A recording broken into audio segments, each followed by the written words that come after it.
बोलो श्री कृष्ण भगवान की जय। अथ वैशाख शुक्ल मोहिनी एकादशी कथा।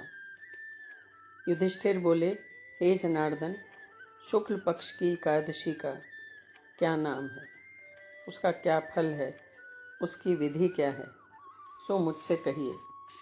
श्री कृष्ण बोले, हे धर्मनंदन, पहले रामचंद्र जी के पूछने पर जिस कथा को वशिष्ठ जी ने कहा उस कथा को मैं कहता हूँ, आप ध्यान पूर्वक सुनिए।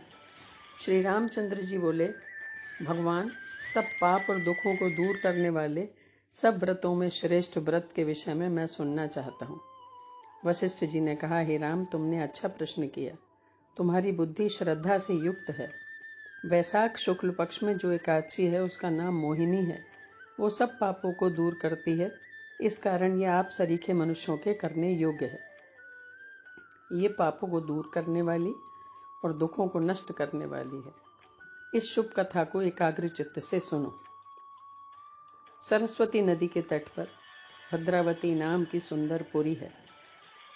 वह द्युतिमान नाम का राजा वहां राज्य करता था।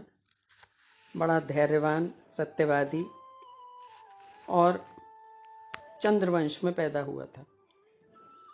कर्म में प्रवृत्ति रखने वाला, धनपाल के नाम से प्रसिद्ध था। प्याऊ, यज्ञशाला, तालाब, बगीचा आदि को बनवाता था।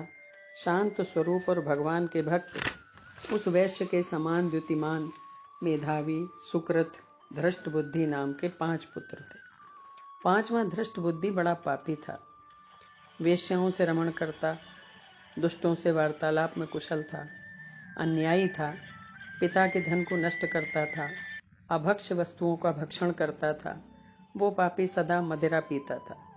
उसके पिता ने उसको वेश्या के गले में बाहें डालकर घूमते हुए देखा तो उसे घर से निकाल दिया और बांधवों ने भी उसको अलग कर दिया। उसने अपने शरीर के आभूषण भी बेच डाले।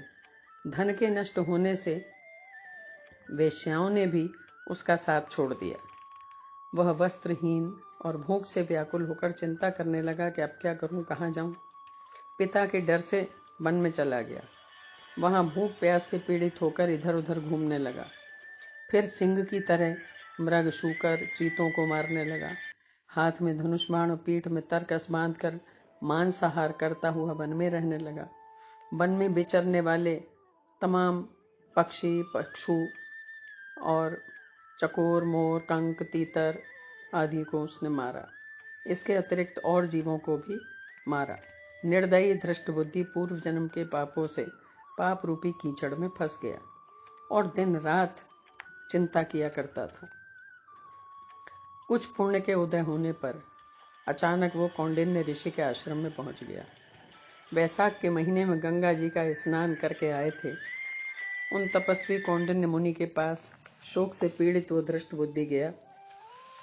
उसके वस्त्र से गिरी हुई जल की बूंद के स्पर्श से उसके पाप दूर हो गए। मुनि गंगा स्नान करके आए थे तो उनके वस्त्र भीगे हुए थे और जो बूंदें गिर रही थी उन पर उसका पैर पड़ा तो उसके पाप नष्ट हो गए। धृष्ट बुद्धि मुनि को प्रणाम करके कहने लगा कि हे मुनि, ऐसा प्रायश्चित बताइए जिससे बिना यत्न किए जन्म भर के पापों का नाश हो जाए, क्योंकि धन मेरे पास नहीं है। ऋषि बोले, जिसके करने से तेरा पाप दूर हो उस उपाय को तू सावधान होकर सुन। वैशाख के शुक्ल पक्ष में मोहिनी नाम की एकादशी का व्रत कर। ये मनुष्यों के सुमेरु के समान पापों को नष्ट कर देती है। इसका उपवास करने से अनेक जन्मों के पाप दूर हो जाते हैं। मुनि का ये वचन सुनकर धृष्ट बुद्धि ने मन में विचार किया और उसने मोहिनी एकादशी के आने पर उसका विधि पूर्वक व्रत किया। हे नृपश्रेष्ठ, इस व्रत के करने से उसके पाप नष्ट हो गए और फिर दिव्य शरीर धारण करके गरुड़ के ऊपर बैठकर विष्णु लोक को चला गया। बोलो श्री कृष्ण भगवान की जय। ओम नमो नारायणाय।